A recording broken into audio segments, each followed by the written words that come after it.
Olá, investidor e investidora de todo mundo, aqui é o canal Dica de hoje e nesse vídeo de hoje a gente vai falar sobre macroeconomia mais associada à Bolsa de Valores, que é o que a maioria das pessoas que me assistem investe. E por que eu vou fazer isso? Porque a gente vai fazer uma análise de cenário, vamos ver como está o Brasil nesse momento, vamos ver as diferenças de quando começou o ano para agora e finalmente a gente vai tentar perceber como devem ser os resultados das empresas que vão começar a surgir agora. Na verdade, começou ontem com a Uzi Minas. Se você gosta do nosso canal, curte já o vídeo, se inscreve também aqui no nosso canal e depois da vinheta a gente já começa.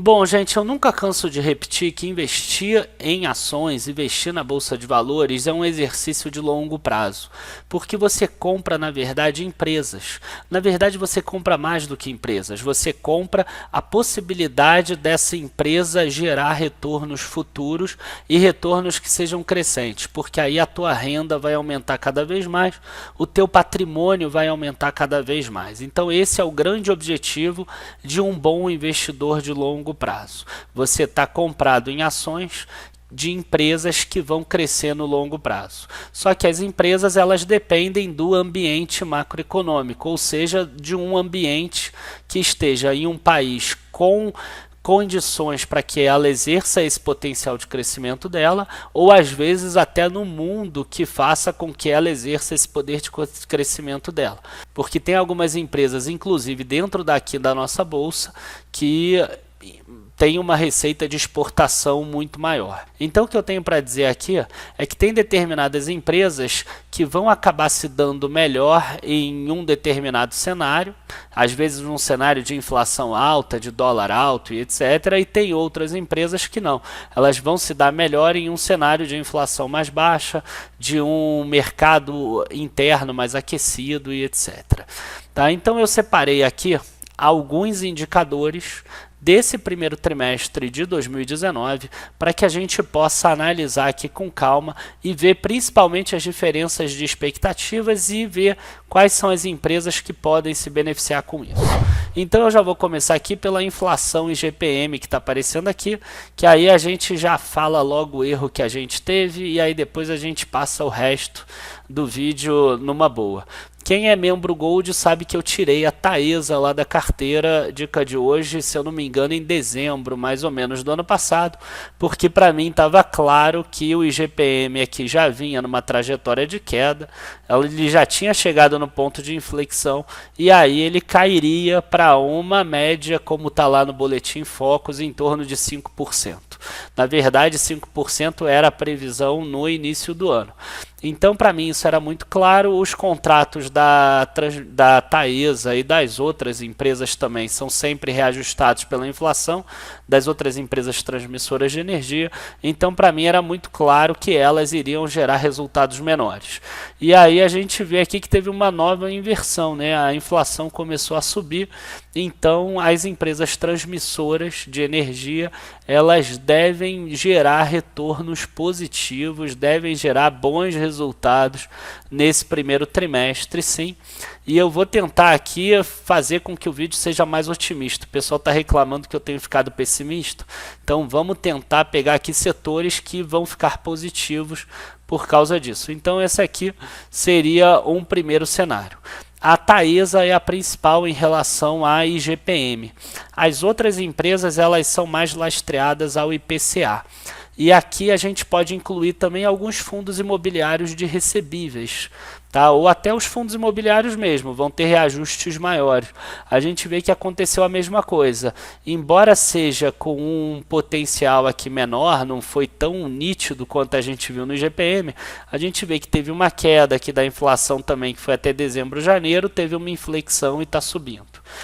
A diferença no IPCA é que de maio para junho teve um aumento muito grande aqui por causa da greve dos caminhoneiros. Então, quando chegar junho, provavelmente esse índice deve diminuir. Então, a gente tem que prestar atenção exatamente nesse ponto daqui. Tá? Outras empresas que também têm receitas que aumentam de acordo com a inflação, a gente pode dizer aqui as concessões de rodovias, por exemplo. Então, CCR e Ecorodovias, embora elas estejam aí com muito mais problemas fora da própria empresa do que dentro da empresa, né? Então, o mercado acaba analisando muito mais o que pode vir de fora do que o próprio resultado. A gente tem também as empresas distribuidoras de energia, que tem um percentual que tem a ver com a inflação, as de saneamento, todas essas de concessão, normalmente elas têm uma indexação a algum índice de inflação. Aí a gente vem para o dólar. O dólar é importante para as empresas em dois momentos. Tá? Algumas têm um benefício do dólar, porque elas têm receita em dólar, e outras têm um problema do dólar, porque elas têm um custo em dólar. Então a gente vai falar aqui de empresas que tenham receita em dólar, a gente vai falar no final de uma que tem custo em dólar e que pode ser um problema exatamente isso. A grande questão é, Bolsonaro foi eleito lá atrás. Então, ele no primeiro turno mostrou que ele tinha condição de ter ganho até no primeiro turno, o mercado começou a precificar a vitória do Bolsonaro. O dólar caiu aqui de 3,85 para 3,60 e pouco. Quer dizer, o Brasil viraria as mil maravilhas. Aí a gente teve aqui uma alta do dólar, natural, às vezes acontece esse tipo de coisa, e depois o mercado volta a precificar Bolsonaro aqui 3,60 e pouco. E aí agora o mercado começa a ver que a coisa não vai ser tão fácil como se antecipava. E aí o que acontece? O dólar sobe. Isso é ruim? Para algumas empresas é, para as outras não. Então a gente pode, por exemplo, focar nas empresas que são boas. Mas a gente também tem que entender que o mercado já precificou essa alta. Então você tem que pensar assim, o dólar vai continuar a subir? Se você acha que o dólar vai para 4,15, 4,20, 4,30, você permanece no cenário de comprar empresas dolarizadas.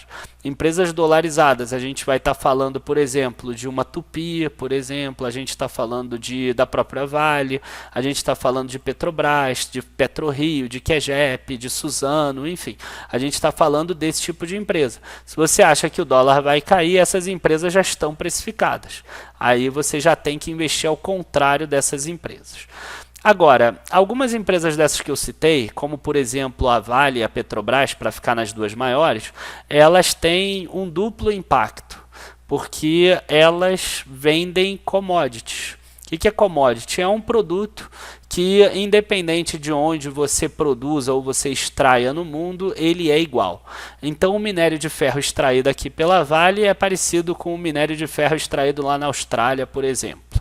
Tá? Ou o petróleo que é extraído aqui é parecido com o petróleo que tem em outro lugar. Aí você vai falar assim, tem o grau de pureza de cada um. Verdade, tem o grau de pureza, mas o minério 62% no Brasil é igual ao minério 62% da Austrália. Tá? Um petróleo Brent no Brasil é igual ao petróleo Brent da Arábia Saudita. Então isso é uma commodity. Não importa se a Exxon lá dos Estados Unidos está comprando o Brent do Brasil ou o Brent da Arábia Saudita. O preço deles é no mercado internacional, ele é igual. Então o que acontece? Essas empresas, se o dólar subia, mas o petróleo caía, uma coisa contrabalança a outra. Se o petróleo subir e o dólar subir, ela ganha duas vezes. Tá? E é exatamente isso que está acontecendo com a Petrobras. Então a gente vê que mesmo com o problema lá, às vezes que acontece do Bolsonaro e etc., a gente vê que ela sobe. O petróleo aqui, olha só, nesse ano, saiu de 55 dólares para 71 dólares agora aqui em abril de 2019. Tá? A gente vê esse gráfico aqui muito nítido na PetroRio, que é uma empresa muito menor. A ação saiu de R$10 para R$19, por exemplo. Tá? A gente tem a Petrobras mesmo, saiu de 21, 22 para 29 e agora caiu um pouquinho. Então a gente tem aqui uma empresa que ganha duas vezes, por exemplo. Tá? O minério aconteceu a mesma coisa por causa da tragédia de Brumadinho. A gente vê que o minério saiu de 71 dólares e foi aqui para 93 dólares e 44. O que acontece? A Vale vai perder produção por causa das minas que não foram operadas de Minas Gerais? Vai. Mas a quantidade que ela vai perder vai ser compensada aqui pelo aumento do preço do dólar e do minério de ferro? Provavelmente sim. Então a operação da Vale deve gerar a mesma coisa. O que não deve gerar a mesma coisa, o que deve vir um resultado ruim na Vale, é exatamente que ela vai ter que diminuir todos esses ativos que ela perdeu. Então ela vai ter um impairment muito forte. Ela deve ter um prejuízo grande, mas de não operacional. A parte operacional que vai mudar são os custos, principalmente porque tem algumas matérias-primas que ela produzia em Minas Gerais e distribuía para siderúrgicas ali de São Paulo, e agora esse minério de ferro vai ter que sair lá de Belém do Pará para ir para São Paulo. Então deve ter um aumento de custo, mas a gente vê que o resultado vai ser menos pior do que seria se o minério de ferro, por exemplo, e o dólar não tivessem subido. A grande questão é essa. E aquela outra empresa que eu falei, que é a M. Dias Branco. A M. Dias Branco já é o contrário. Ela tem uma receita em real que ela vende aqui dentro nos mercados brasileiros, né? Massas, biscoitos, quem conhece marca Adria, marcas conhecidas aí de massas, biscoitos, principalmente no Nordeste. Tá? E aí a gente, a Piraquê, ela acabou de comprar a marca Piraquê também, que aí é mais conhecida no Sudeste, e a gente vê o seguinte, a gente vê que igual subiu ali as commodities de minério, de petróleo, o trigo também subiu. Aqui isso em reais, e aqui em dólar. Em dólar ele não subiu tanto, quando a gente pega aqui janeiro até abril, mais ou menos. A gente vê que teve um aumento sim do trigo. Então o que aconteceu com o preço da M. Dias Branco nesse trimestre? Ele caiu, porque a empresa e o mercado já sabem que a empresa vai vender a preço de real e ela está tendo custo do trigo, que é 28, 29% da receita líquida, que é mais da metade do custo da empresa. A gente tem em dólar e a gente tem um preço subindo. Tá? Então a empresa pode ter um resultado pior, mas isso também já está precificado no mercado. A gente tem que entender que a economia é cíclica, da mesma forma que o trigo vem subindo, que o petróleo vem subindo, que o minério vem subindo, em algum momento eles vão cair também, e aí a gente, estando posicionado numa empresa, a gente acaba tendo um resultado melhor porque a gente comprou mais barato. Quando a gente fala de mercado interno, a gente tem uma expectativa muito negativa, que é a expectativa que eu venho passando nos últimos vídeos. Tá? A gente vê aqui que o IBC-BR, que é uma prévia do PIB, ele teve janeiro e fevereiro com resultados aqui bem fracos. Tá? Os dois aqui tiveram uma retração de valor. Aqui a gente vê o impacto da greve dos caminhoneiros, aqui a recuperação da greve dos caminhoneiros. A gente vê que depois teve aqui uma recuperação. Ó. Se a gente pegar o terceiro trimestre, julho, agosto e setembro, a gente vê um número positivo. Se a gente pegar outubro, novembro e dezembro, a gente vê um número positivo. Mesmo assim, a gente viu que o PIB cresceu muito pouco. E agora a gente está aqui num cenário que, se a gente pegar a comparação primeiro trimestre de 2019 com o quarto trimestre de 2018, me preocupa. Pode ser que tenha até uma retração da economia, pelo menos na minha visão. Quando a gente comparar com o primeiro trimestre de 2018, deve ter algum crescimento, mas provavelmente vai cair aquele 1,1%. Deve vir para um 0,9%, 0,8% quando pega os últimos 12 meses.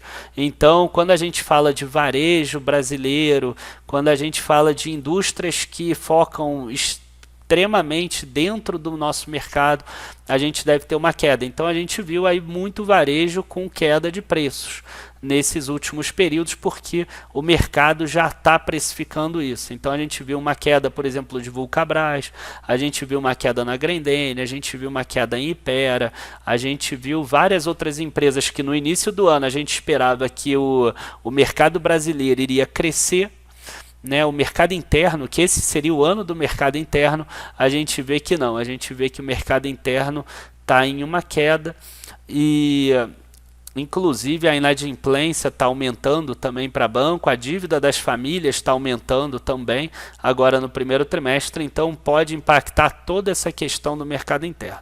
Não é aquele cenário de corra, fuja para as montanhas, mas com certeza é uma pedra no caminho da recuperação esse primeiro trimestre de 2019, se você pensar mercado interno. Se você tiver investido em commodities, muito provavelmente sua carteira está rendendo muito bem. Enfim, pessoal, queria agradecer a todos. Muito obrigado por estarem assistindo esse vídeo. Não se esqueçam que você pode continuar acompanhando o Daniel via o site www.dicadehoje7.com ou ainda sendo assinante lá da área de membros, que é o endereço que está aparecendo aqui, que está na descrição aqui do vídeo também, https://areademembros.dicadehoje7.com. E quem não tem ainda condição de ser assinante, a gente tem uma parte do site que é gratuita também, a área Primeiros Passos, que é para quem começar, e duas carteiras calculadas, que é a preço sobre lucro abaixo da média e a carteira de turnarounds. Então, se você quiser se cadastrar, também clica ali, abre um pop-up, basta você se inscrever. Você vai receber 2 e-mails, um dizendo que você se inscreveu e o outro para você redefinir a senha. Você vai ter acesso à área de membros e essa senha permanece contigo para sempre. Mesmo se depois você vier a ser assinante, você vai usar a mesma senha. Você passa a ter acesso à área de membros, um acesso mais restrito, mas pelo menos você começa aí a sua vida de investidor de forma gratuita. Enfim, pessoal, muito obrigado de novo a todos. Tenham um bom final de semana, um bom feriado também, um bom dia de Tiradentes. Abraços a todos e até a próxima. Tchau, tchau.